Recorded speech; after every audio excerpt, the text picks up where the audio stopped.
Hello and welcome to In a Spiritual Sense Kids, a podcast for parents, teachers, and caregivers seeking to support their children's emotional and energetic development.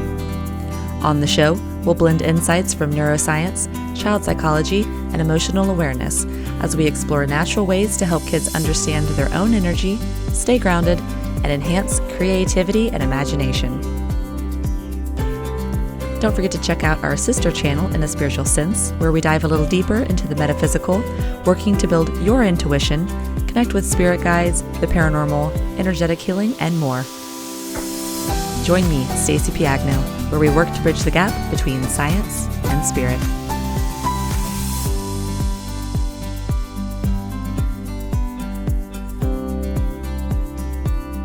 Hey everyone, and welcome back to In a Spiritual Sense Kids. I'm your host, Stacey Piagno. Today we have a dear friend of mine joining us. She is a special needs mother. She's a spiritual guide. She is a businesswoman, founder of Gratefully You podcast, which you guys got to go check out. And to be honest, she's one of the most grounded people I know. Tausha Simon, welcome to the show. Thanks for having me. I'm so glad to be here. What Yes, an intro. yeah, I'm so excited to get into everything today. We are going to have some real conversations about parenting. I mentioned we're going to talk a little bit about special needs children and just all children for that. We're going to talk a lot about emotional regulation Mhm. and just all the stuff that we like to talk about on this show. So, Tasha, it has Mhm. not been too long. We have our weekly phone chats all the time. Do you want to tell everyone how we met? Yes. So we met at Podfest in Orlando last year, and it was such a whim. I felt like I went to the Podfest like conference, and it was with the intent. Actually, I had no expectation. So when I saw Stacy, she had a bag on her that said, I think it says in a spiritual sense, Yeah, actually, it had it was the your logo. brand on it. And it drew my attention. I said, "Oh, I need to go meet her." And so I just said, "Hey," and we chatted. And then we met Vanessa too, which I think she's been on your show too. Yeah. And we've just been friends ever since. It's like two peas in a pod. Like we've Yeah. known each other for years. Spirit sisters, definitely. Yeah, Uh-huh. Vanessa's a good friend of ours, guys. If you listen to In a Spiritual Sense, my sister channel, Vanessa and I have an episode where we talk about all the paranormal, all that fun stuff. I think the episode is called Dancing with the Shadows. So if you guys are Oh. into that side of things, definitely go check that one out. It's a lot of fun. But today, Tasha, we're going to talk about kids, some Mhm. of our favorite subjects. So I would love for you to just open the floor and tell us about you and your beautiful family. Yeah, sure. Okay, so I have two kids. I have a boy who is 10 years old. His name is PJ. And then he is neurodivergent, so autistic and nonverbal. And then I have my daughter who is neurotypical.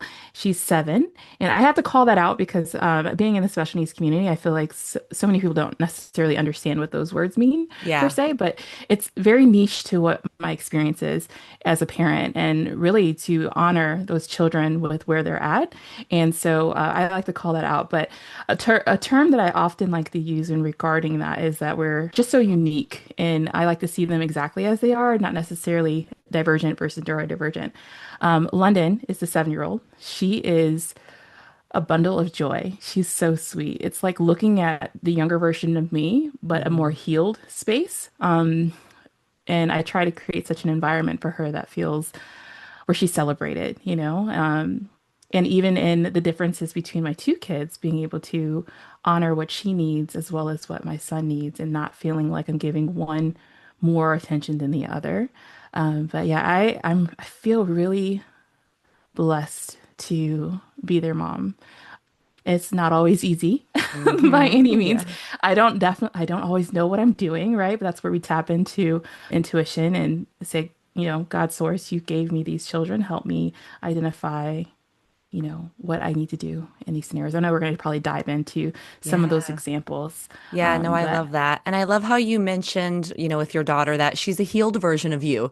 And we can get into yeah. that a little bit later. I do want towards the end, I want to talk a little bit about shadow work and the importance of generational healing and how, as parents, no, we don't have it all figured out, or as teachers, no, we don't have it all figured out. And we're working with these kids and we want to be the best that we can be for them.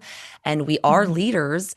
And it's okay to be a leader when you don't always have it figured out. But I think Exactly. something that's beautiful, and we'll bring this up because it's kind of a rabbit hole on its own, but how when we are taking steps to heal and when we are noticing those shadows within us, it clears it for our kids, and they might not Mhm. have to go through that because we healed. And so that's just a little idea I had. We'll get into that a little bit later. But Yeah. so let's talk about your children, especially being a mom to, your PJ is autistic and London, little ball of energy all over the place.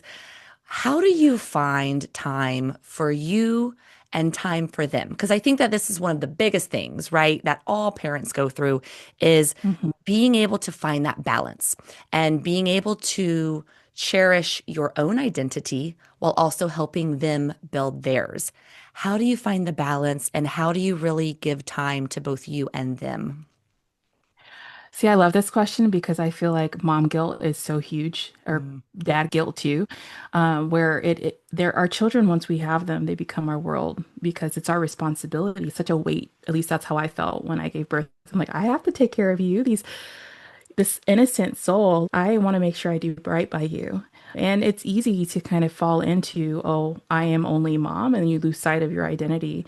And I've gone through that, right? And so I was thinking about this yesterday as I was coming into new projects that I'm working on. I said, London actually draws a lot on my energy, more so than PJ does. And so I find that if I set clear boundaries, mm, even with her, it's honoring her to see, okay, mommy does need space too to create. So when she becomes a mom, she'll understand what that looks like for her, like being that example for her. But does mom guilt exist? Yeah, it is. And so what do? I face it in the moment. I honor whatever mm. emotion that I'm feeling. I say, okay, I see you. It's okay to feel that in the moment, but what's in this moment? What's the best opportunity here to resolve? Does London need me more? Do I need me more? Mm. In all actuality, if I'm not whole, if I'm not grounded, I can't be there for her either. And then I'm depleted. And then it's a cycle. And then Mm. you just get buried more and more and more. So, to answer your question, I think the key that I found over time is I take solo vacations sometimes, whether it's a staycation, even if it's for a day or a weekend, just to recenter what is my purpose? How do I want to show up in these relationships? How do I show up for myself? And when I first started doing that, I had that guilt, right? Yeah. But when I came back, I was a better mom, a better wife, a better employee, a better friend because I was grounded, right? Mm. I was able to tap into my passions and my desires more with clarity. And so when I have that with my kids, then they can create more. I have more patience to see what they need, right? Yeah, it's almost like it charges you. That's what I've noticed Yeah. is when you do take the time to either A, just take a break, right, and go on those Yeah. staycations or vacations, or B, put time into something that you're passionate about, Mhm. the energy fully charges you and you can just go, go, go. That's one thing I do with teaching. I'm around Mhm. 18 little kids all day. And when I come home, yes, I'm tired, but I love when you mention boundaries. I think that's so hard. I give myself the boundary of when I get home, I have to have my art time and my writing time. That's like two of the things that I lean into. And when I do that, I actually don't feel guilty. Like, right, like, because you mentioned that guilt. Now, this is a little different because I'm talking about teacher versus parent, but conceptually, I almost feel more guilty when I don't give me time either. And that's kind of what you were talking about is, yeah, we can feel guilty when we're not giving it to the kids. And then subconsciously, we just feel guilt in general. It's like we just Yeah. can't catch up, with the things I want to do. And then that makes me feel guilty. And then them, and it's the tug of war between them and me. But I've noticed as well, if you can have those windows of time for you, you will be so much more charged and you'll give them so much more love, and then you'll be in a better mind frame. And so I really love that, along with presence. I think presence was one of the other Oh, keys that you talked about. You yeah. mentioned at the very Yeah. beginning was when you start to feel overwhelmed, when you start to feel the guilt or the XYZ, whatever that thing is, stop and notice it. And what did you mention? You said look at it. And Hmm. let's talk a little bit more about Honor it. presence, honoring the Mhm. presence and noticing it. How do you get to a place where you can stop and actually notice that that's what's happening? Have you been through that before? Yeah, it's interesting. I think it's taking consistent exercising of that, Mm, and being able to realize that we're not always our thoughts. Like when you think about presence, am I present with my kid when I'm snapping at them, right? If I'm not giving myself that alone time, my presence with self. If I'm not present with self, then I'm short with others. That's not love in a healthy way, right? And I hmm don't ever want to exude that. And so, and I know what that feels like as a child. I used to get that from my parents, right? So how do I show up differently so that way that generational experience doesn't keep going? mm, And so for presence, I think being able to honor that our thoughts, we get to choose which ones we want to honor. Do we mm, want to believe? Do we want to let go? So this started when I was probably in my early 20s when I started my shadow work, really. I didn't know what it was called shadow work at the time, but I would find myself in cycles of like these deep, dark thoughts. mm, And then it just hit me. I'm like, I don't have to, that's not true. I don't have to believe that. And so when I'd have a thought, even with mom guilt in that hmm moment where it shows up, that's not true. I show up for my kids all the time. I make them breakfast. I'm very present in the things that they need from me. Not knowing that love isn't just action, it is definitely a verb. And honoring my kids with the type of love they need. London needs more presence, mm, right? mm. PJ needs more grounding. He needs me to be really centered because if I'm centered, he's centered. If I'm upset, he gets upset, right? hmm And so my goal as a wife parent is to create a space that no matter where I go, because I'm grounded and centered, there's peace. Yeah. So when I was probably like in my early 20s, I heard this and it really stuck with me that we can change the environment if we choose to. So if I go into a space that feels really chaotic, let my spirit be Mm. the strongest state of peace so that it exudes and creates change in the atmosphere. And so I've really anchored in on that. And in order to do it, you have to be present with your emotional space, how you're Yeah. feeling, and true hmm with it. Like really, even if it's an angry thought, is that my thought or someone else's? Because I'm intuitive, right? It's easy hmm to pick up on other people's energy. But being able to ask that question, is this mine or is this someone else? Yeah. And I think it's important to be able to sit in that discomfort. I've Oh, talked yeah. about that on the other show before. And that's part about being truthful with what you're feeling.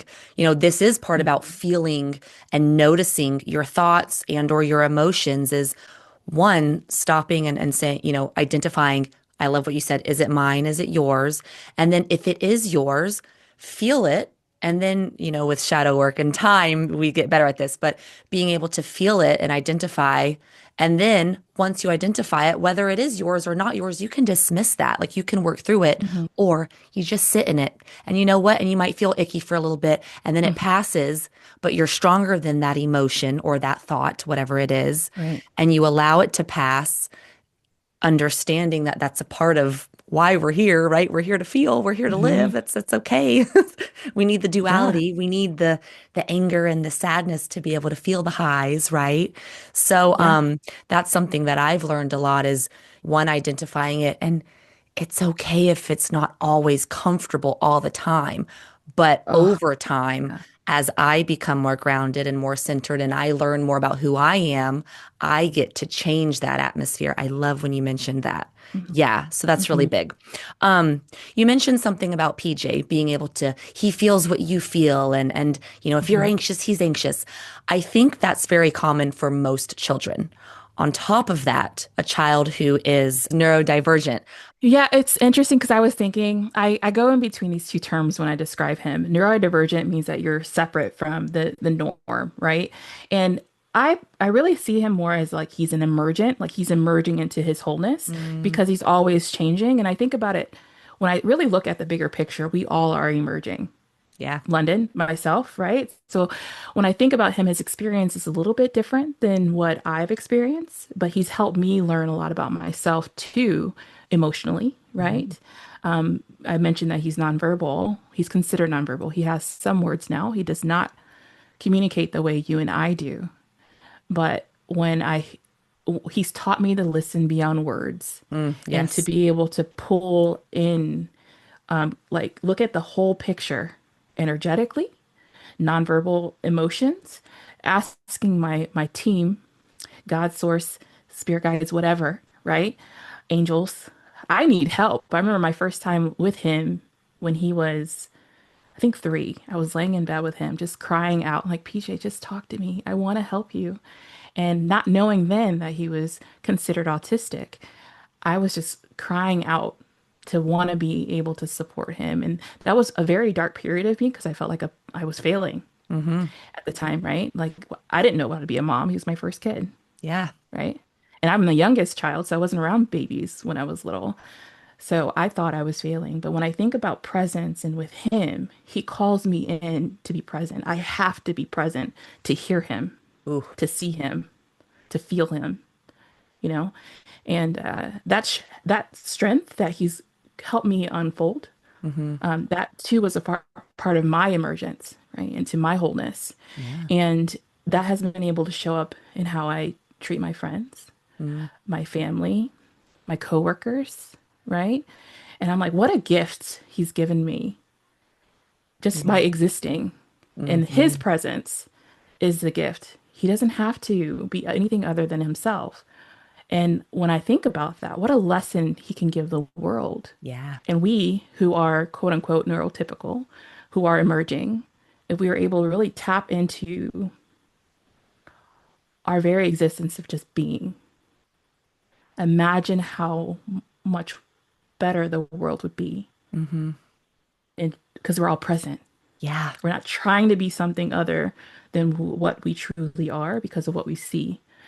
And yeah, he's a beautiful soul. Yeah. What a simple gift that is to just be ourselves. And I think that's a beautiful gift that children can teach us. I got to bring it up, the telepathy tapes. I've Ah, brought it up on a couple of episodes. I don't remember when I filmed or what. Guys, if you're not aware with what the telepathy tapes are, it is a journalist, Kai Dickens or Dickinson. She researches autistic and nonverbal children and proves how they communicate telepathically. And it's beautiful. And the biggest takeaway that she's taught over this years of her research is that these children are teaching us how to just be ourselves. Like that is the gift. That is love, is just being us. And it's so hard for us to just be us because one, like you mentioned, we're always trying to reach out to succeed or be other things or to reach these goals, which is great. That's important in balance. But man, if we could just be ourselves and exude that, I like to think of the world as this big, beautiful puzzle piece, and we need all the pieces yeah. of the puzzle, which is us. But when we're not being our own puzzle piece, how are we gonna make it all work? Mhm. So I just think it's so beautiful. And I've learned that through her podcast and her show and everything. But yeah, as a mother, man, just learning how to communicate in different ways. I love what you had mentioned. I may make you say it again. You talked about that communication is not just verbal. It's energetically we're communicating. It's mentally we're communicating. It's part verbally. It's our body language. There's so many things that we as adults, I don't think we're taught. And so we just kind of don't give any awareness to it. Yeah, we don't think it's important. But meanwhile, these little young kids are picking up on everything that we're exuding energetically, mentally, our thoughts, our words. Mhm. And so, yeah, I think that's so important as we learn as adults how to be aware of all these little nuances so that we can help them and we can give them the things that they need. What are some ways that you help PJ ground or that you help Yeah, like specifically? yeah. Let's get into some things that help him when he's feeling anxious or maybe when you start to catch the storm before it comes. Let's talk a little bit about that. I was thinking.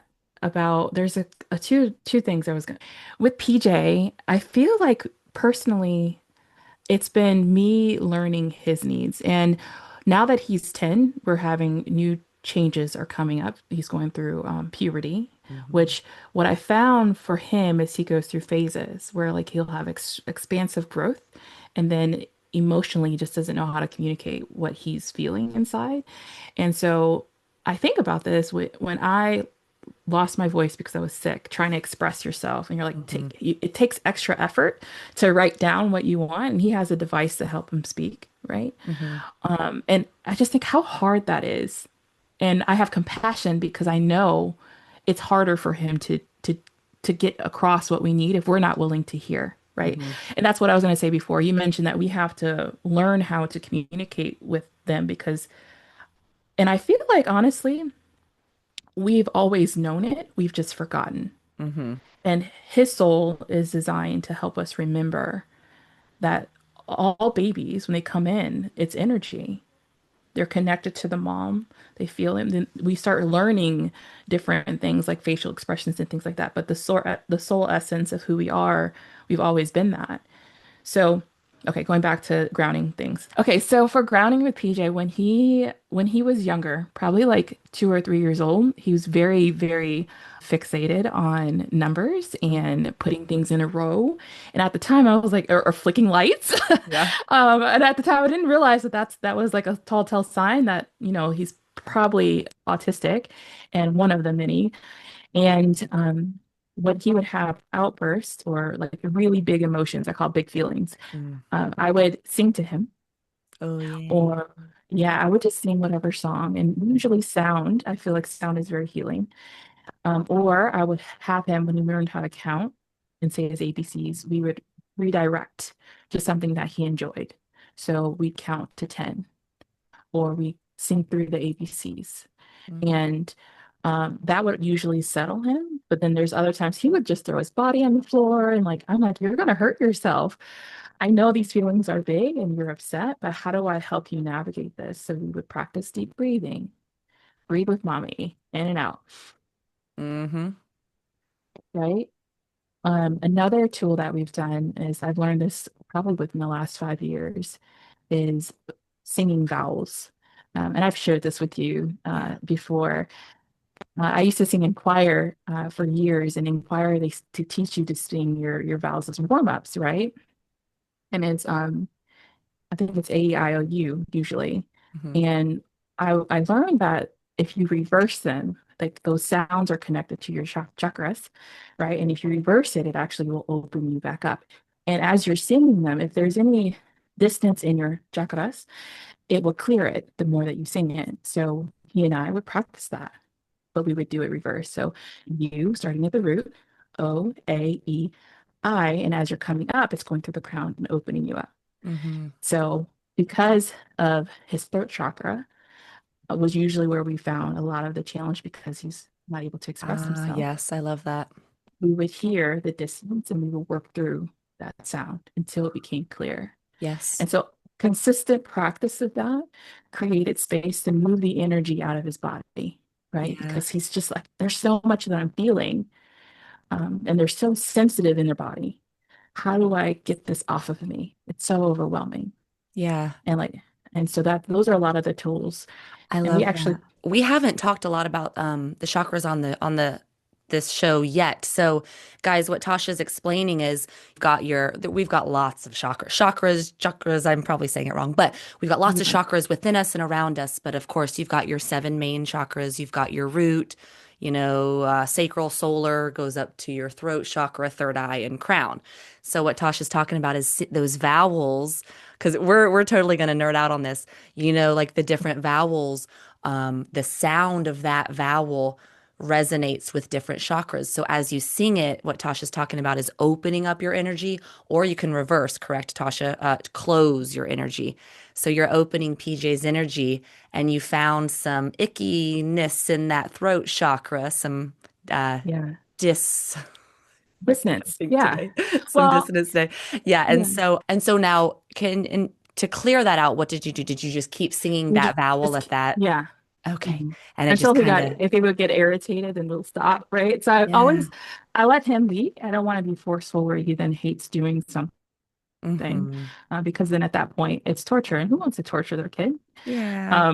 And I'm not going to do that because I wouldn't want to be forced to do something if I didn't want to. So, but yeah, that was one of the things. He enjoys listening to me sing too. Oh, So yeah. if my sound helps regulate too as well. But if we're moving the energy out of his body, that's the key. So if there's energetic body, like our vocal cords are an instrument too, right? Mm, So if you listen to music, whether it's hertz, and I don't know, a lot of people know about this. If you listen to the like 432 hertz, it can be very soothing. It's mhm. connected to the heart chakra. And so I'll use things like that to help change the environment in the home to make sure that he's good. Not just him though, but London too, because she feels him when he gets elevated. Oh, yeah. And I have to really help her navigate that. Because although she may not be on the spectrum to the capacity that he is, she's very sensitive to sound, Yeah. very sensitive to energy and emotions. So I believe that they're both very, very intuitive kids, Yeah. and What kind having of to things help do you them. do for London? Does she have something different that works, or do you do the same types of things? Mostly the same, a lot of the same things. If there's a noise sensitivity, because I too have sound sensitivity as well, we often say, Mommy's overstimulated. So she'll use that word too.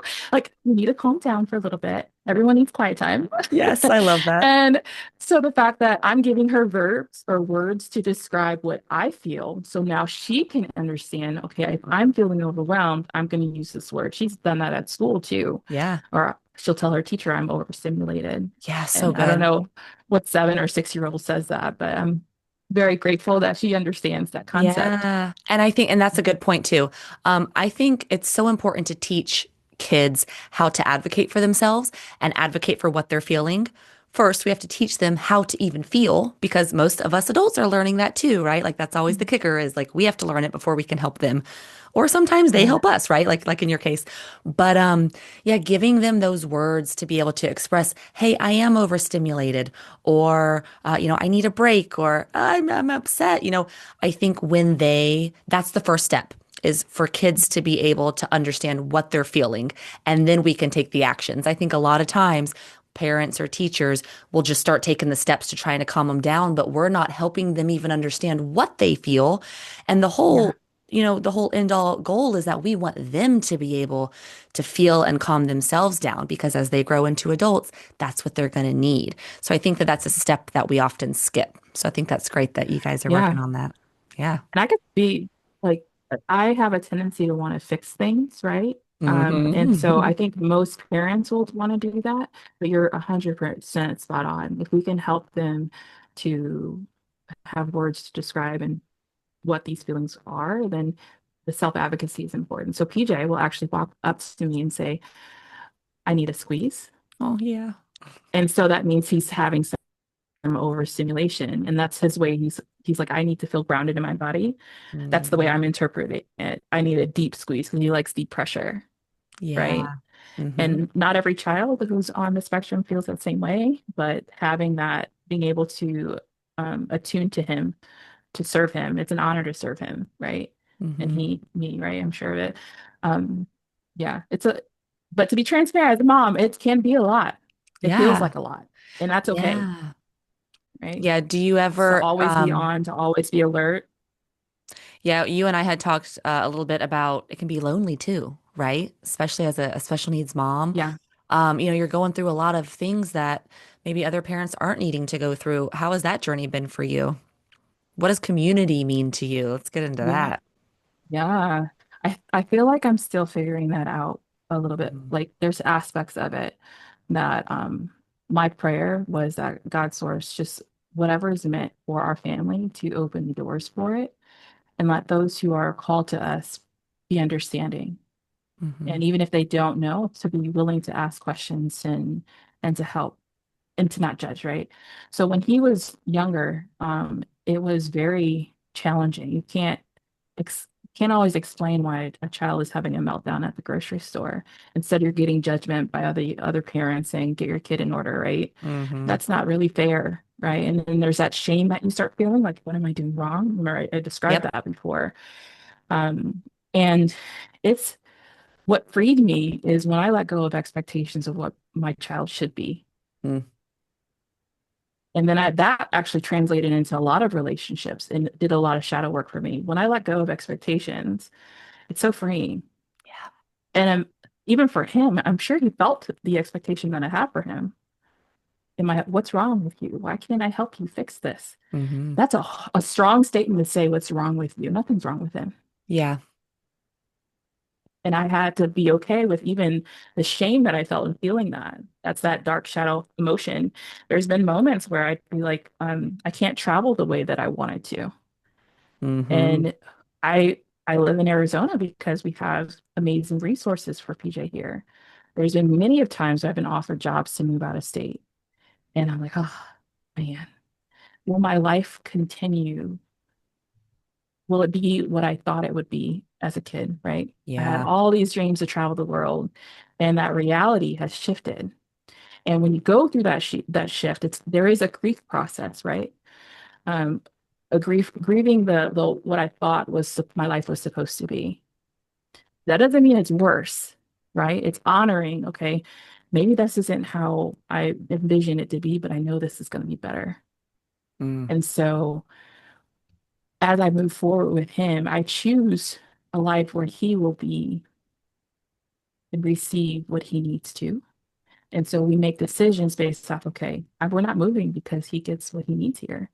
How unfair that would be to put him in an environment where this is such a pivotal time. He's 10, hmm. where he's learning and developing. If I were to just move states and he doesn't have the therapy or the support, that would be catastrophic. Hmm. So I'm like, it's temporary. At some point, maybe we'll Yeah. move, maybe we won't, or maybe this is where we're going to be, and that's okay. Yeah. But yeah, I feel like I've talked. There's more to what you're asking me, and I'm Yeah, well, hoping I'm no, hitting I that think this question. is actually perfect. I think talking about reimagining the world that you thought at one time and how it's different. I think that's something that, to be honest, we all go through, Yeah. especially when you start having families, right? I was a big sports athlete, and here's a typical issue when you're done playing sports, now what? Life moves Mhm. on, and now I have to be this completely different person.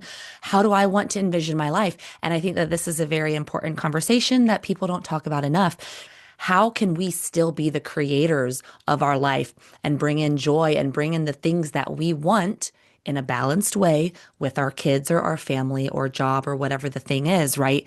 I think it's important to constantly reimagine your world because it's always going to change out, like let's just give the secret out. Like life is never going to be stagnant. It's always going to change. So how can we move with it and make it work for us? And I think that's what you were just talking about. And it's something that we all need to bring into our awareness because I think that's one thing that often, gets us down is when life changes and Yeah. we weren't expecting it to. And Mhm. now I'm stuck, you know? Yeah. How can Yep. we move through that? How can we imagine that? Starts in here, right? Can you talk a little bit hmm about that? Well, yeah. It's a choice. It starts Yes. with the choice first. What do Hmm. you want for yourself and for your family? Asking your children, what do you desire? What makes you happy?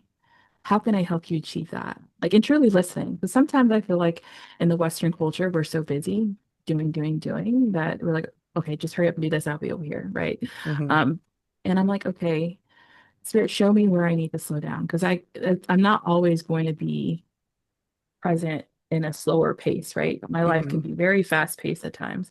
And one of the things that I said to Spirit, God source, I keep saying that Hmm. term, but that's how I describe Yeah. spirit is, you know, there is when I was younger in my 20s, I would spend hours meditating, like in prayer. Like it was just so a part of who I was. It's how I grounded and how I centered, how I grew. Once I had kids, yeah, right. Who has time for that? And then Hmm. I had such a mourning, like a yearning and a desire for what, fed my soul. Then I had an identity crisis. Hmm. Okay, these kids need me, but I feel like I'm depleted, going back to that presence piece, the grounding. And I had set the intention. I said, look, God, source, spirit, I need you to meet me where I'm at in this season. I don't have time to spend hours meditating. So if I'm going for this 10-minute walk, I need you to meet me here. Mm-hmm. If I'm washing these dishes, I need you to meet me here, right? Give me the wisdom to help navigate this life that you've given me, Mm-hmm. right? With these beautiful kids. How do I show up for them and that they feel seen, heard, loved, and they have the tools to be able to be successful in whatever that success looks like for them? Mm-hmm. And so for me, that is success. When I'm showing up, I'm present for them. And so reimagining my world required slowing down enough and adjusting aspects of who I am and still being, I felt like I was full. Like the 2 hours that I was doing or hour I was doing before, I was okay. Like I felt fulfilled 10 Mm-hmm. minutes here and there, right? Yeah. And so it taught me something about prayer or meditation. There's active meditation. I never knew this when I was younger. And that active walking meditations are indeed a thing. And so what's helped me with that is saying, okay, even in my everyday tasks, my everyday moments, presence is the gift that allows me to be fulfilled. If I'm aware that spirit is always around us, that I can receive the message doing the most cleaning my house, right? Driving my car, that feeds my soul where then I'm able to show up fully for my kids. And that kind of fits into the Gratefully You, which we talk about in my podcast. Mm-hmm. My kid, a lot of it starts in just being present, being knowing that our imperfection, our moment, no matter where we are in our life, our present moment, as long as we are able to see who we are in that moment and feel good about it. I'm great. I'm full on all that I am, and I'm enough. Mm-hmm. And so I teach that to my kids. You're great. Even if you're upset and it's a messy day, Yes. Yeah. even in that mess, you're still perfect as you are, Mm-hmm. perfectly imperfect. Keep Yes. showing up. Keep showing up. Feel that feeling deeply. Does it hurt my feelings? It's okay. Let's walk through it, right? Let's Mm-hmm. talk about it. How does this hurt my feelings? Does it make me happy? Let's talk. What made you happy about that? Like really sit diving into those feelings, understand our children and ourselves, right? Yeah, I love That's that. it. Yeah, and I think it's so important to when you're talking about being present through the mundane, through the tasks and making those mundane tasks part of your quote meditation. I mean, that's like for me, we talk about meditation and I think that the point is to get you centered, is to get you present. So when we just practice the piece of presence while we're washing the dishes or taking the walk, that's how we get what we're wanting. And that's what you were exactly explaining. I thought it was beautiful. Something else that you had mentioned was when you're talking about, spirit source, show me where I need to slow down, right? Like when things get really chaotic. Something I just want to bring up is when a lot of times when we ask for guidance, when we ask for support spiritually, right? Show me where I need to slow down. Show me, or please help me stay supported. A lot of times, sometimes these gifts can come in disguise. This is something I love to talk about. Okay, Spirit, show me where I need to slow down. Well, where I need to slow down was where I just had that accident in the house. Okay, but I didn't see it as a gift or a message from Spirit. I saw it as another annoyance. So when we can slow down and check in, a lot of times we're getting the communication that we've been asking for. We were shown where we needed to slow down. Did you catch it? Because if you don't catch it, Spirit's going to show you again. And then Spirit's going to show you again. And if you keep not catching it, it's going to get bigger and bigger, or, it can come into the physical world with an ailment, or, we hurt Yeah. ourselves. So I do think it's important to check in and see, are my prayers being answered? Are the things I'm asking for showing up for me? That was a random little thought I just had that I Yeah. think is important because we don't always pay attention. A lot I of love times it's right here that. on the wall. Or even sometimes with the paradigm shift, right? Or perspective shifts. Hmm. If you think about when things are happening and oh, man, that really sucks. Oh, that's another thing that sucked, right? And it's easy to go into the narrow-minded of like, woe is me moments, Hmm. right? If you're able to pause in the moment and ask the question, like, what's the lesson I need to learn here? What will help me navigate this better? Hmm. When we start asking those questions and then truly listen in our environment, in our surroundings of what's showing up for us, it's like, oh, that wasn't meant to be annoying to me. Or Yeah. maybe like the pressures at work that I was feeling a couple weeks ago, I was like, man, I'm exhausted. I don't have enough to give to my kids. And I felt again that mom guilt. Hmm. And so I have to sit with this. I'm like, okay, what is the lesson here? My office is a creative space. I love to be in here, but it gotten to a point where I was overworking Hmm. and I didn't want to be in my office. The energy in the space was exhausting. Like there's all these different things, but again, we all get in that spiral moment of it's like a routine. Once you get going, you're going, going, going, going, going. And I had to ask, okay, Spirit, what am I doing wrong here?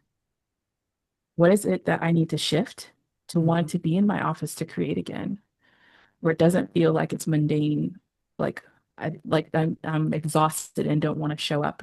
That's Hmm. not a good energy to be in, right? Hmm. That's not fair to my kids or my husband.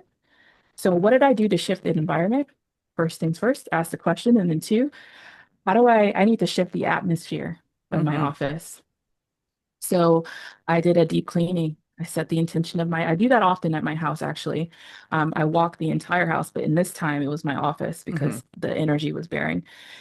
And I literally walk through the house and set intentions. So that way, if there's, uh, when I start noticing, um, different outbursts happening more. Maybe I'll notice that my husband's in a deeper thought, like spiraling a little bit more. He may not be expressing it verbally, but I can sense it. Hmm. I'll walk through his office and I'll like clear the space, Yeah. right?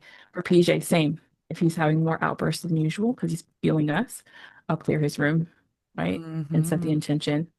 And so my office space was what I did, right? I did it that time. And I set music on, the hertz, Yes. right? Yeah. And then I came in, I changed, I put some lighting in here, I laid down, and I was like, okay.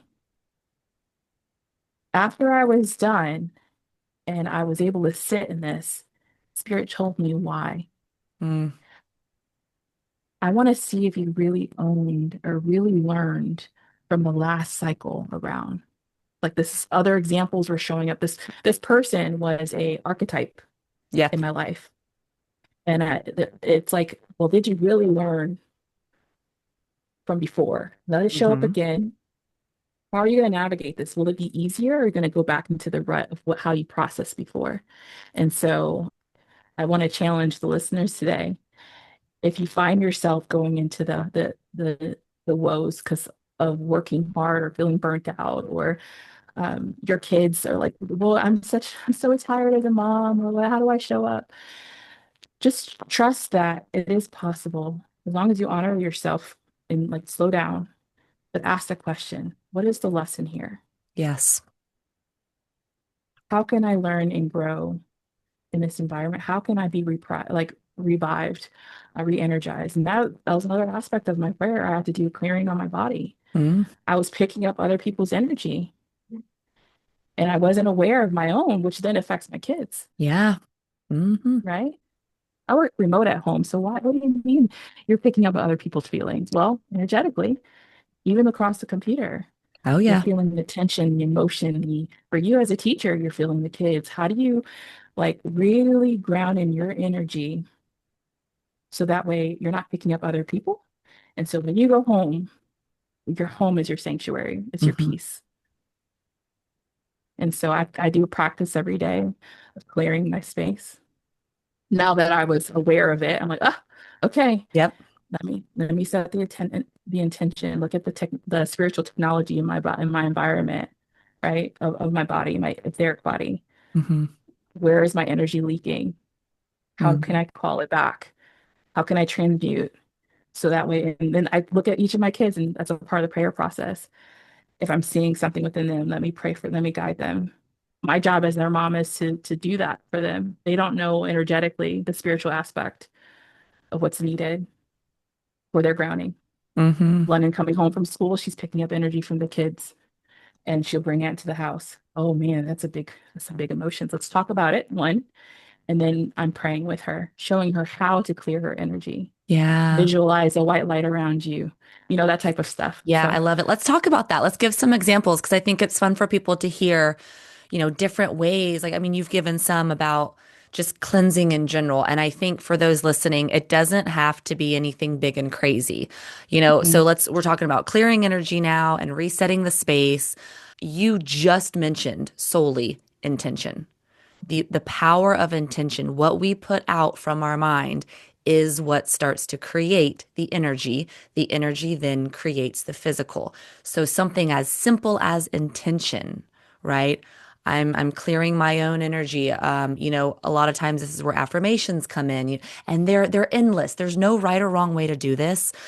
Some of my favorites are releasing all energy that's not yours and calling back energy that is yours. You can think it, you can say it, you can do it in the shower. Water cleanses you off. What are some other specific things that either you do for yourself or for your kids or together? Because doing it together is Yeah. really great with kids. Mhm. For myself, I do the shower a lot. Like when I'm Hmm. in the shower, I'll visualize the yuck is what I call it, Yeah, like yeah, murky. I picture like any dirt, energetic dirt that's heavy. It's just energetically washing off of me, and water is so purifying. Another thing that I do is sound. Like we talked about the yeah. the singing of the vowels. I'll do that. And I'll do that with the kids too.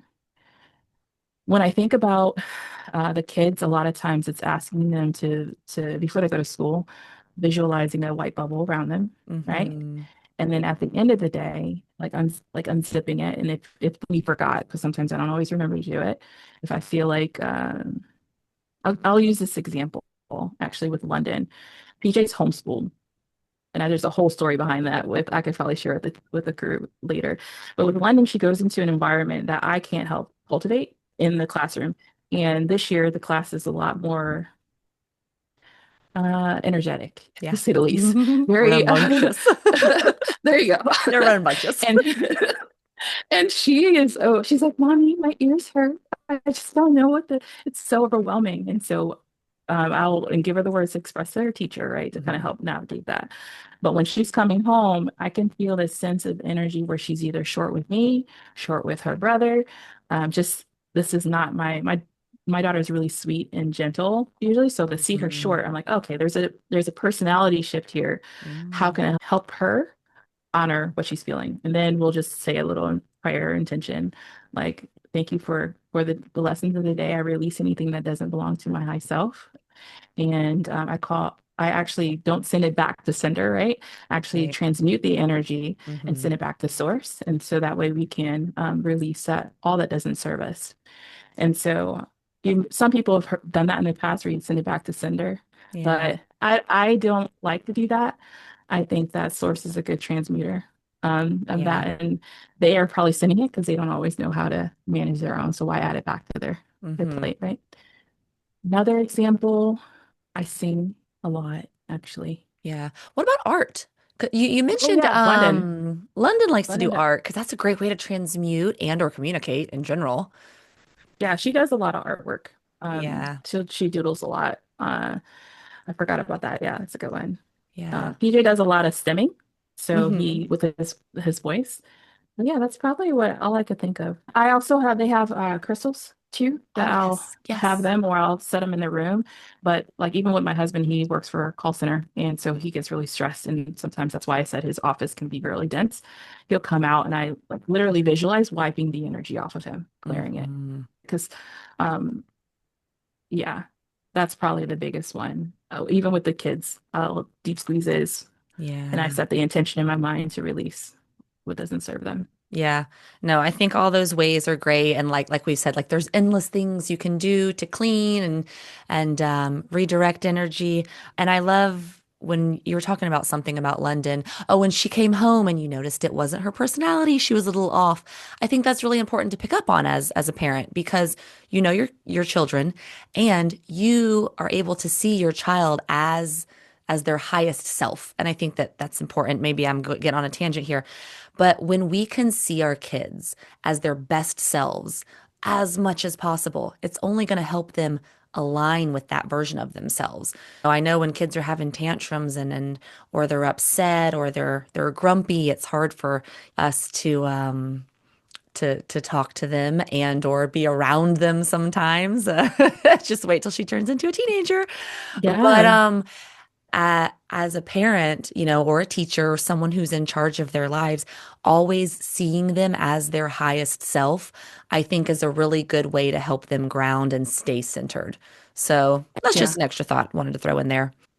And also, you and I had talked about, we've probably mentioned it a little bit, about adjusting the environment to fit your child. Let's talk a little bit about this, and this is great for teachers also. We've got lots of different kids. How can we adjust the environment to fit the needs of everyone and notice that everyone's different? What do you think about that? Yeah, so that's actually one of the questions I was thinking about before the Yeah. last one. So with PJ, I mentioned that he is homeschooled Hmm. and a reason why we're also in Arizona. So he was originally in the school system. And again, I don't think there's a wrong or right. Like London's in the traditional school system environment. She thrives in that. She's a socialite and she needs to be around other kids. She enjoys that. So I created a space for that. For PJ, however, I had found that he was having more meltdowns and he was really stressed. I'm getting text messages from his pre-K teacher or his kindergarten teacher. Actually, it wasn't kindergarten, it's pre-K, that things that I couldn't really serve or help with, but she's just giving me like feedback from the day and I was getting anxious because I'm a fixer, right? How Hmm. do I help? And that goes back to that time in my life where it felt really dark because I'm like, I don't know what I'm doing wrong, blah, blah, blah, blah, blah. These thoughts that you're going through, and you have people who are saying that this is wrong or something seems a little different. And you're like, well, I don't know what to do with this. Hmm. And so PJ was in kindergarten, and this is during COVID. And at the time, we were in homeschool. We went from school to in home. And I'm listening to what they're teaching him. No wonder he's frustrated. He knows all of this. He's bored, Yeah. but they don't know that he knows this because he's not telling them that he knows it. But we as his parents have seen him do these things, right? And so I had to really think through, I'm like, what do I do for him? Because how miserable it must be to not be seen. Mm. And that's no shade to the teacher because they were doing their best and they had several kids and were in a remote environment that they weren't used to. But it made me think that that's probably what it was like in school too for him with all the text messages I was getting. So we thankfully had we did have a kindergarten teacher that we had remotely that I really liked.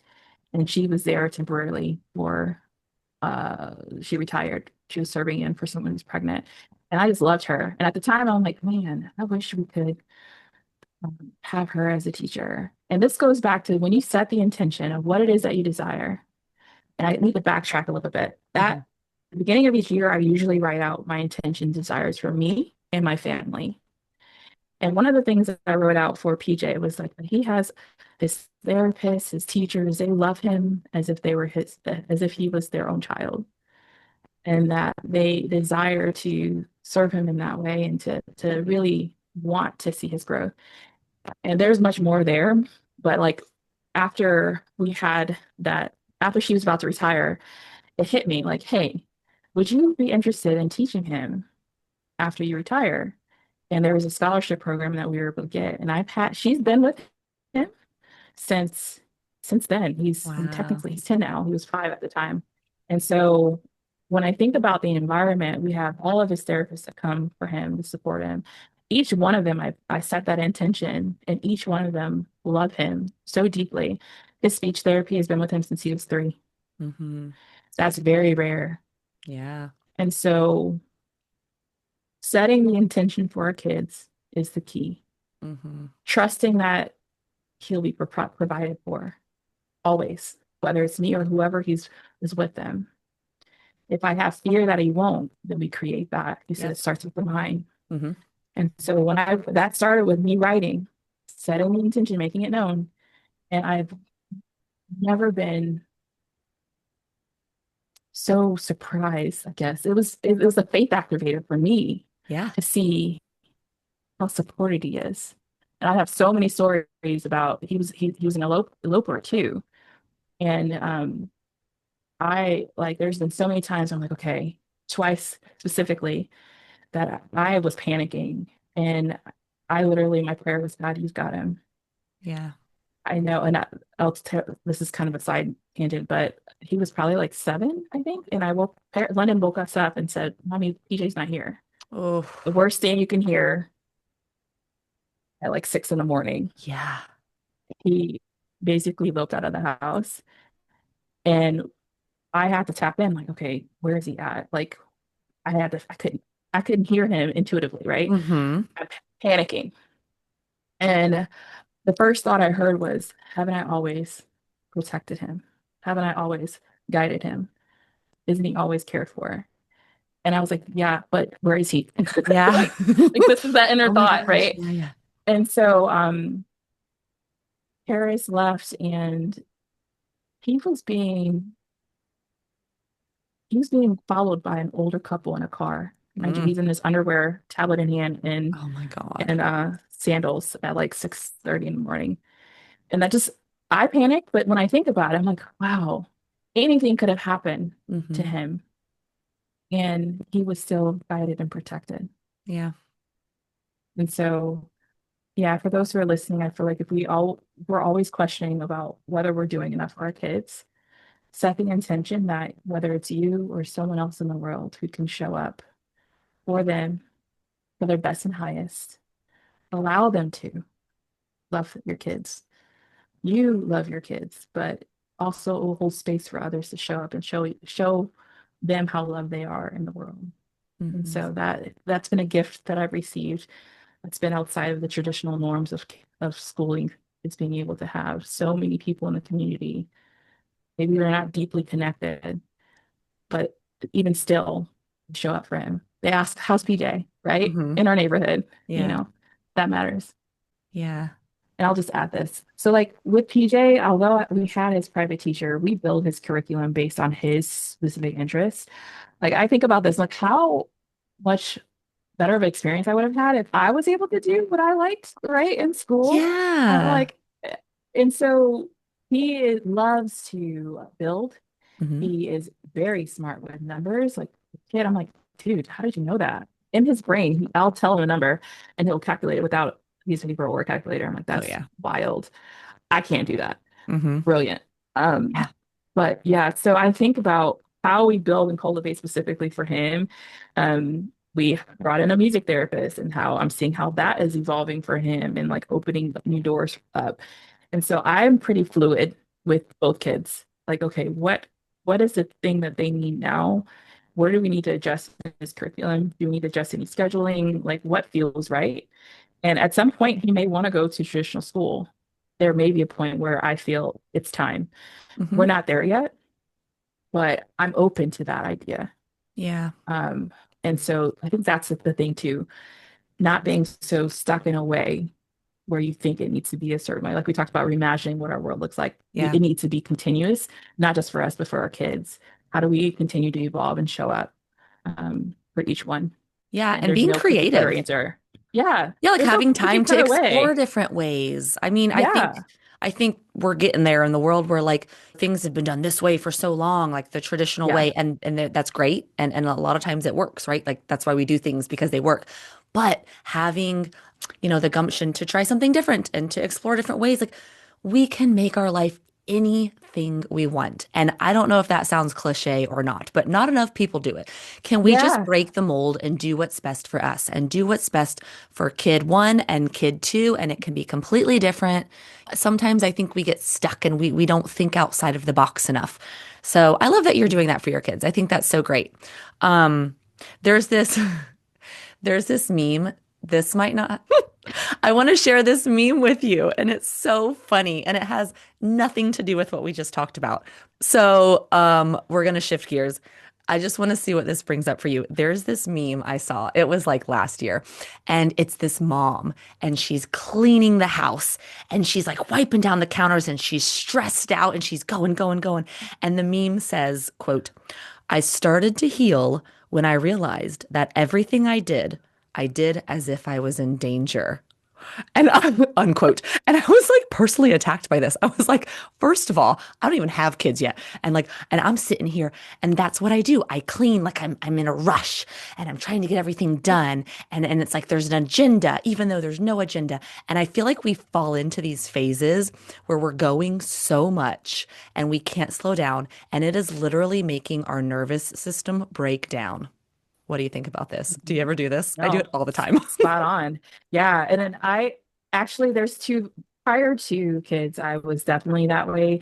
So much so that I've always been a high performer, Yeah. which is questionable. Like, why are you high performing? Because again, I was taught that way. It was a survival mechanism for me where I felt safe because I was Mm. performing, right? Yeah. Great school grades. I was an athlete. I didn't have to be worried about being yelled at because my dad would fuss if I wasn't perfect, right? And so that has evolved into other aspects of my life. And so that's how I would, everything needed to be clean. You need to do this, da, da, da. Paris, PJ, my son specifically, not my husband. He kind of both helped me broke the mode or break the mode on that because maybe Paris too, like husband's name is Paris. I feel like there's just always going to be something to do. Hmm. And like at this point, I will run myself ragged. So if the dishes aren't done, so be it. Yeah. I choose the what's bothering me the most in that moment. Like, okay, can I do that? All right, I'm gonna do it. So Paris, my husband actually makes fun of me because sometimes I hyper focus it on a project and then Hmm. until I see it done, and then I'm Yes. exhausted the next day. Like, you didn't have to do all that. I'm like, I know, but I couldn't help myself. Yeah. And then it's like, why did you do that? Yep. Now you're depleted. You Hmm. can't do something the next day. So I've learned to just pick my battles, really. Yeah. And if I can do one task a day, I feel satisfied with that because I think the high performing mentality is you have a list, mark it off. It feels so good to Oh mark it yeah. off. Oh my God. Put those checks on. Yes, done and done. Yes. But Oh, but you're right, it so depletes you. It depletes it you. And does. and thinking about all the stuff that you have to do, that always used to get me. Oh Is my God. I Yeah. would get so stressed thinking about the list. And then did I check everything off? Is there anything else I can add to the list? Because we can Oh always add yeah. to the list and we can always do more, right? It's never done. Yep. And so okay, so the last point I want to bring in here is you mentioned shadow work earlier. Okay. Oh yeah. And shadow work, for those who are not familiar, I don't know. To me, it's just taking time to sit with yourself and, like we had mentioned, look at those things that are popping up that are causing discomfort, right? That's the hardest part, is finding where the discomfort comes from in us so that we can then fix it, looking at it. And so, I think with this meme that seems to fit both of our lives, taking the time to go inward is the last thing I want to touch on. Clearing out our systems so that we can see what pops up for us and we can see what pops up for our kids. And it just takes time, it takes time and effort to go inward. Do you have any good tips or advice on that? Yeah, I would say what's helped for me, I can speak to myself only. Um, I've had to stop social media because it's so Mm, easy to doom scroll. yeah. I found myself at times when I was so overwhelmed with the world, when you just want to shut your brain off, and my mind would want to go to doom scrolling because I wanted a quick laugh, right? Yep. And that dopamine just kicks in, and then I'm like, "Ah, this is so not a good habit Yeah. because then it's not giving my mind space to be bored, to then Mm, allow for space for creativity to come in, for yes. ideas to flow in. And so big recommendation is to turn off your phone, Yeah. right? Um, what also helped me is to reading actual physical books versus audiobooks Oh, has helped yeah. me. Mm-hmm. Reason why is because it draws you into presence, right? You can't be multitasking when you're reading a book. Yeah. And then visualizing the stories that help me dream more. Ooh. Mm-hmm. Yeah. And then um, what else has helped? Those walks when you're Yeah. Nature. not uh, going to the water. I'm a water baby. I love the water. And so, really thinking, how do you romanticize your world to slow down enough to not hear so much noise, right? And for me, calming the noise is to romanticize a date with myself sometimes. Mm. Like it's so easy to show up for everyone else. And then I had this epiphany the other day, like a couple of months ago. I went to a restaurant to order for my kids and my husband, and I ordered for them. I knew exactly what they would want. And I just was like, I almost forgot to order for myself. Ooh. And so as a mom or a parent, because I'm sure dads too, remember you. It's Hmm. so easy to have all this, these little lives depending on you, your spouse depending on you, your friends depending on you, your parents, especially as they're aging, depending on you. You can't show up for others if you don't slow down for yourself. So it doesn't have to be the staycation like I like to do. I don't do it, I do it at least once a year with the girlfriends or just by myself. It could simply be going to the park, taking a meal and just sitting there, journaling by the lake, whatever that looks like. I find that to be the best way to navigate that. Yeah, I love that. We're going to end on this because it's such great, beautiful advice to declutter ourselves and spend more time doing the things that make us happy and grounded and bringing us back into our physical body. And I love that. Yeah. Well, Tasha, I want to thank you so much for coming on and sharing your time with us. Do you have any other takeaways? I think you just left quite a beautiful one right there. No, thank you for having me, Stace. Yeah. I'm excited to see your season come out. I feel like the special needs community, they're spiritually really inclined. And Yeah. so I think that the work that you're doing is so impactful. And what a gift that you're going to give to the world and to our children, which you already are doing, but to put this in a platform outside of your classroom. I'm really excited to see what you do. Well, thank you so much for that. Yeah. All right, guys. Well, that's all we have for this week. If you enjoyed today's episode, I hope you use it to inspire those around you. And I'll see you next time on In a Spiritual Sense Kids. For those looking to connect further, please feel free to send emails to info@inaspiritualsense.com or hit me up on Instagram, where you can find weekly inspiration and updates. I look forward to connecting with you.